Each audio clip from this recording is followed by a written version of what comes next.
श्री रामचंद्र जी महाराज के भरे दरबार में विभीषण ने ताना मारा, ऐ बजरंगी, क्या तेरे मन में भी राम है?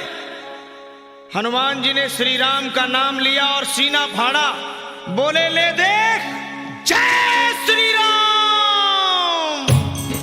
नहीं चला बाण व्यंग के, ऐ विभीषण, ताना ना सह पाऊं।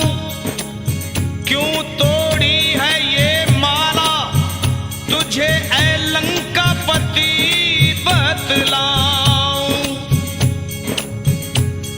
मुझ में भी है, तुझ में भी है, सब में है, समझाऊं।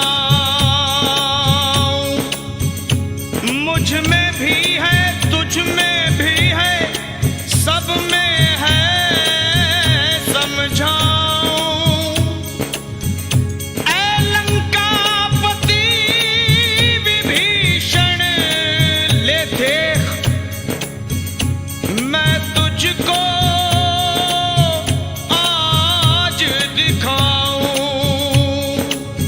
और वीर बजरंगी ने सीना चीर दिया और बोले, ले देख, जय श्री राम।